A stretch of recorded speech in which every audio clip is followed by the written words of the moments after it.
जिस तरह से कांग्रेस पार्टी को एक ताकतवर तरीके से उभर के बिहार में आना चाहिए था सामने, वैसी फिलहाल वो नज़र नहीं आ रही। इसी को लेकर पप्पू यादव ने तमाम लड़ाई की, लेकिन उनकी लड़ाई अब ऐसा लग रहा है कि एक तरफा है और कांग्रेस पार्टी का सपोर्ट उनको नहीं मिल रहा है। एक बड़ा यहाँ पर जो है सियासी तकरार देखने को मिल सकती है कांग्रेस पार्टी और आरजेडी के बीच में, क्योंकि कांग्रेस पार्टी से लगातार जिस तरीके की खबरें सामने आ रही थी कि वो सीट सैक्रिफाइस कर सकती है, पप्पू यादव को ऐन वक्त पर टिकट देने की बात थी, लेकिन जो इंडिया गठबंधन का फॉर्मूला तय है उसके आधार पर अब पप्पू यादव ने निर्दलीय उम्मीदवार के तौर पर यहां से नामांकन भरा है। और ऐसे में चुनाव के वक्त पर ये देखना होगा कि क्या उन्हें इंडिया गठबंधन से या कांग्रेस पार्टी से जो है सहयोग मिल पाएगा।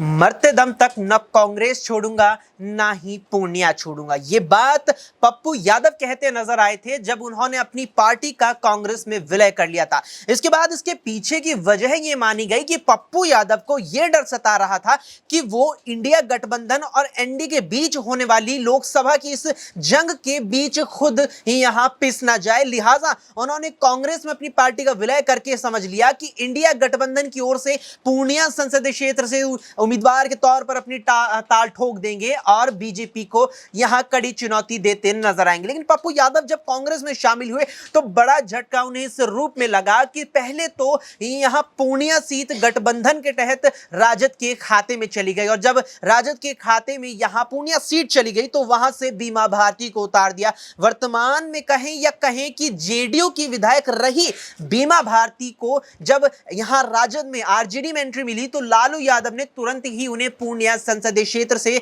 अपना उम्मीदवार बना दिया। लेकिन उसके बाद भी पप्पू यादव शांत नहीं हुए और लगातार ही ये बात कहते रहे कि पूर्णिया किसी भी हाल में नहीं छोड़ूंगा और 4 अप्रैल को नामांकन भरूंगा। 4 अप्रैल का जिक्र जब पप्पू यादव ने किया तो उसके बाद सवाल उठ रहा था कि 4 अप्रैल को पप्पू यादव ने नामांकन भरने की बात तो कह दी है, अब क्या वो नामांकन कांग्रेस के टिकट पे भरेंगे, क्या निर्दलीय नामांकन भरेंगे या फिर एम मौके पर बीमा भारती का नाम आरजेडी वापस ले लेगी और यहां पप्पू यादव को इंडिया गठबंधन की ओर से आगे किया जाएगा। तमाम सवाल थे और सवालों के जवाब पप्पू यादव ने 4 अप्रैल को निर्दलीय रूप से पर्चा भर के हर किसी को दे दिया। उसके बाद फिर सवाल खड़े हुए और पहला सवाल यह है कि क्या अब पप्पू यादव ने इंडिया गठबंधन की राहें मुश्किल कर दी है, क्योंकि कहा जा रहा है कि पप्पू यादव के अकेले उतरने से जो वोटों में सेंधमारी होने वाली है वो ज्यादा सेंधमारी गठबंधन के वोट बैंक में पड़ेगी अपेक्षा की जाए बीजेपी के वोट बैंक के। साथ में कई और सवाल है और उन सवालों के जवाब जानने की कोशिश करेंगे न्यूज रूम में अपने तमाम सहयोगी से। अमन जी हमारे सहयोगी, सबसे पहले जानेंगे अमन जी से। अमन जी, पूर्णिया नहीं छोड़ेंगे मरते दम तक, कांग्रेस नहीं छोड़ेंगे, अब कांग्रेस भी छूटती नजर आ रही है। अगर पूर्णिया को निर्दलीय पर्चा भर के पकड़ भी लिया है, सेंधमारी किसकी होगी, बीजेपी की होगी यहाँ या फिर राजद या कहीं इंडिया के वोट बैंक में होगी? देखिए बिल्कुल, और गठबंधन इसीलिए किया जाता ताकि तमाम जो वोटर्स हैं वो एक तरफा हो सके और आरजेडी कांग्रेस पार्टी का गठबंधन इसी बात का सबूत था कि बिहार के अंदर वो एक तरफ अगर होंगे तो वोटर्स जो हैं उनके साथ ज़्यादा होंगे, ज़्यादा तादाद में उनके पक्ष में वोटिंग होगी। लेकिन जिस तरह से ये लड़ाई पूरी होती हुई दिखाई पड़ती है, क्योंकि पूर्णिया को लेकर जो माहौल था वो कुछ दिन पहले से ही लगातार बनता हुआ नजर आ रहा था। पप्पू यादव किसी भी कीमत पर अपने कदम वापस लेने के मूड में नहीं थे और आखिर में जब बीमा भारती का नाम इसमें सेलेक्ट होता है तो पप्पू यादव नाराज हो जाते हैं। यहाँ तक कांग्रेस पार्टी को लेकर भी कहते हैं कि कांग्रेस पार्टी को अब अपने आप को मजबूत करना चाहिए, मजबूत करने का वक्त आ गया। लेकिन इन तमाम चीज़ों को दरकिनार करते हुए यहाँ पर आरजेडी ने बीमा भारती को उतार दिया। लेकिन पप्पू यादव इन सब चीज़ों के बावजूद भी एक पल को भी रुकने वाले नहीं थे। उन्होंने अकेले दम पर नामांकन कर दिया कल और अब वो ताल ठोकते हुए नजर आते हैं कि मैं यहाँ से अपना नामांकन जो है वो वापस नहीं लूँगा, भले कांग्रेस पार्टी मेरे खिलाफ जाए या आरजेडी तमाम तरह की बातें करती हुई नजर आए, लेकिन मैंने अगर कमिटमेंट किया है तो मैं चुनाव लड़ूंगा। इसमें अगर हम अनुभव को देखें तो भी पप्पू यादव का पलड़ा काफ़ी ज़्यादा भारी नजर आता है। 4-5 बार वो सांसद रहे हैं, 3-4 बार वो सिर्फ कह सकते हैं पूर्णिया से सांसद रहे हैं और वो भी निर्दलीय दम पर। तो अगर यहाँ पर कांग्रेस पार्टी और अगर आरजेडी का वोट बैंक मिलता तो आप यकीन मानिए कि उनकी एक तरफा जीत होती हुई नजर आती। लेकिन अब यहाँ पर मुश्किलें खड़ी होती हुई नजर आती है, क्योंकि कांग्रेस पार्टी एक तरफ नजर आती है, आरजेडी एक तरफ नजर आती है और इसमें कहीं बीजेपी जो है पूरी तरह से मैदान मारती हुई ना नजर आए। क्योंकि अगर आप अलग अलग होकर चुनाव लड़ेंगे तो यहाँ पर जो तीसरी पार्टी होगी उसका भला होता हुआ दिखाई पड़ेगा। ऐसा ही कुछ लगातार उत्तर प्रदेश में भी कहा जा रहा है कि अगर यहाँ पर सपा और बसपा अगर मिलकर चुनाव लड़ते तो बीजेपी के लिए चुनाव जीतना आसान नहीं होता। लेकिन जिस तरह से सपा और बसपा अलग अलग होकर चुनाव जो है जा रहे हैं, लड़ रहे हैं, उसमें उनकी मुश्किलें बढ़ती हुई दिखाई पड़ सकती हैं। तो क्या इस तरह से ही कुछ बिहार में भी नजर आने वाला है? क्या पप्पू यादव को जो है कांग्रेस पार्टी मना नहीं पाएगी, और अगर पप्पू यादव पूरी तरह से बागी हो जाते हैं तो क्या यहाँ से कांग्रेस पार्टी उनको बाहर निकालती हुई नजर आई? जैसा कि संजय निरुपम के मामले में हमने देखा है कि उनको पार्टी ने बाहर कर दिया। तो अब कई तरह की कयासबाजियां हैं, कई तरह की अटकलबाजियां हैं, लेकिन हाँ, ये जरूर कहा जाएगा कि जिस तरह से कांग्रेस पार्टी को एक ताकतवर तरीके से उभर के बिहार में आना चाहिए था सामने, वैसी फिलहाल वो नजर नहीं आ रही। इसी को लेकर पप्पू यादव ने तमाम लड़ाई की, लेकिन उनकी लड़ाई अब ऐसा लग रहा है कि एक तरफा है और कांग्रेस पार्टी का सपोर्ट उनको नहीं मिल रहा है। बिल्कुल, यहाँ पर लड़ाई पप्पू यादव की अब एक तरफा नजर आ रही है और कांग्रेस का सपोर्ट भी मिलता नहीं दिख रहा है। लेकिन अब यहाँ अगर सेंधमारी हो जाती है, अगर यहाँ इंडिया गठबंधन की उम्मीदवार बीमा भारती को नुकसान उठाना पड़ा, तो भूमिका तो लालू यादव की भी रहने वाली है। लालू यादव ने ही यहाँ पप्पू यादव को पूर्णिया सीट देने से इनकार कर दिया था। लेकिन कारण क्या था दिनेश? यहाँ जिस तरीके से एक तस्वीर भी वायरल हुई थी कांग्रेस में, जब पार्टी का अपनी विलय किया पप्पू यादव ने, उससे एक दिन पहले आवास पर पहुंचे लालू आवास, लालू प्रसाद यादव थे, तेजस्वी यादव थे, साथ में बातचीत हुई और उसके बाद कांग्रेस में शामिल हो गए। यहां लालू यादव ने बीमा भारती को तवज्जो दी, अपेक्षा की जाए पप्पू यादव से। क्या कारण हो सकता है? हाँ, देखिए, जिस तरीके से कुछ देरी हुई है यहाँ पर पप्पू यादव से, और जिस तरीके से जन अधिकार पार्टी के बैनर तले उन्होंने पिछले दिनों सीमांचल में एक रैली की थी, उस रैली में उन्होंने ये कहा था कि मैं चाहे किसी भी सूरत में चुनाव लड़ूं, लेकिन चुनाव अवश्य लड़ूंगा। और उसके बाद काफ़ी लंबे वक्त से चर्चाएं चल रही थी कि आखिरकार पप्पू यादव क्या करेंगे, क्योंकि ना तो एनडीए गठबंधन में शामिल थे, ना इंडिया गठबंधन में शामिल थे। ऐन वक्त पर जिस तरह से सीट शेयरिंग का जो फॉर्मूला एक तरीके से सेट हो चुका था, उसके बाद पप्पू यादव ये फैसला करते हैं कि मुझे कांग्रेस पार्टी में अपनी जो है पार्टी का कोई विलय कर देना चाहिए।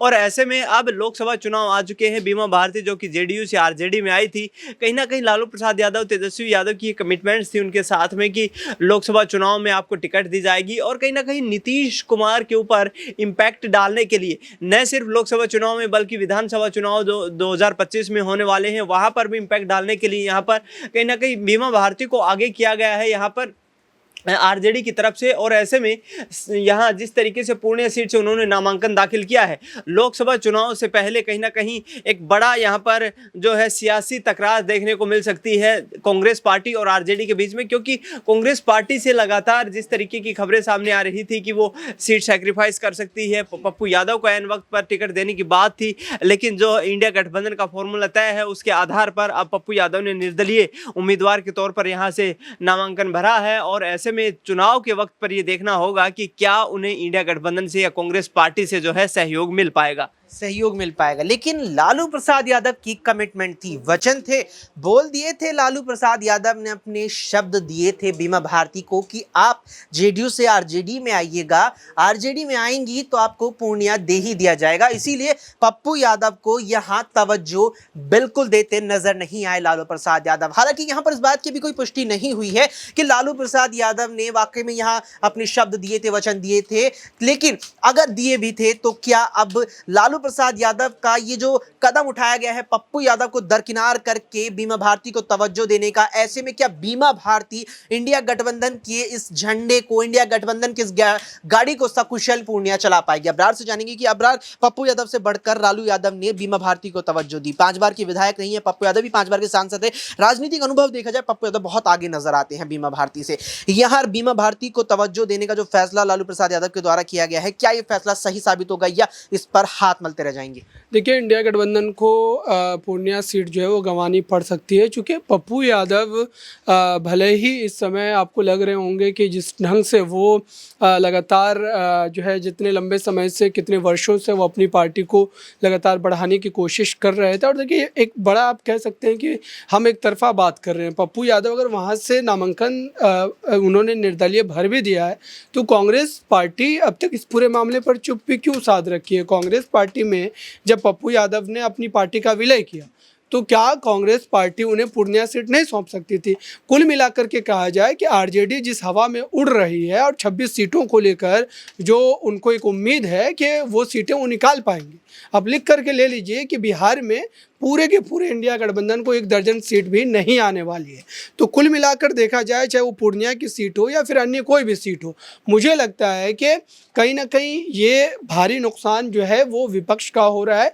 वो पप्पू यादव लगातार इस बात को लेकर के लालू प्रसाद यादव या पूरे के पूरे इंडिया गठबंधन से अपील कर रहे थे लगातार कि कम से कम उनको 1 सीट दे देनी चाहिए। और कांग्रेस पार्टी से तो उनकी पत्नी भी सांसद रह चुकी हैं, रंजित रंजन। तो जाहिर सी बात है कि कांग्रेस पार्टी को इस पर खुलकर के बोलने की ज़रूरत थी, लेकिन कांग्रेस पार्टी के भी प्रदेश अध्यक्ष अखिलेश सिंह ने इस पूरे मामले पर अपना पलड़ा जो है वो झाड़ लिया है। तो मुझे लगता है कि इस बार बीमा भारती की ये जो सीट है पूर्णिया वाली, जहाँ से वो लड़ रही हैं, ये पूरी तरीके से उनके हाथों से निकलने वाली है, क्योंकि पप्पू यादव हर मुमकिन कोशिश करेंगे। हालांकि उनकी जीत तो नहीं होने वाली है, लेकिन हराने में वो सक्षम ज़रूर है। और इतने लंबे समय से अगर वो पूरे सीमांचल के इलाके में जितने लंबे समय से वो काम कर रहे हैं, उनकी पार्टी काम कर रही है। आप देखिए कि बिहार के हर क्षेत्र में उनकी पार्टी जो है आपको ब्लॉक स्तर पर और जो है मंडल स्तर पर, तमाम स्तर पर जो आपको देखने को मिल जाएगी। उनके कार्यकर्ता हैं हर ज़िले में बिहार के। तो मुझे लगता है कि पप्पू यादव कहीं ना कहीं इंडिया गठबंधन को भारी नुकसान पहुंचाने वाले हैं।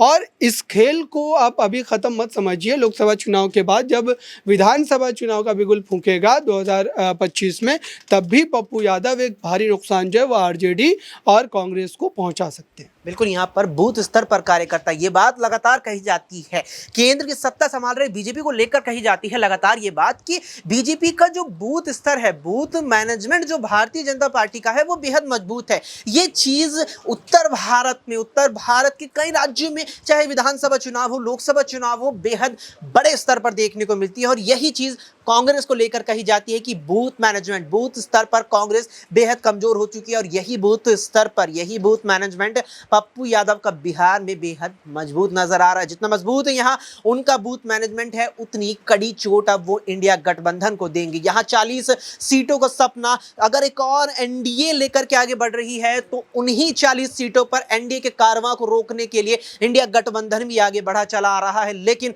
अब उसमें पप्पू यादव इंडिया गठबंधन के इस सफर में कहीं बाधा न बन जाए, कहीं एक ऐसा नाम न बन जाए जो इंडिया गठबंधन की राहें और आखिरकार जो देश की 18वीं लोकसभा के आम चुनावों के परिणाम आएंगे उसमें उनकी मुसीबतों को यहां बढ़ाता नजर ना आ जाए। फिलहाल के लिए इस वीडियो में इतना ही। देश और दुनिया की तमाम खबरों के लिए आप देखते रहें SPN 9 न्यूज।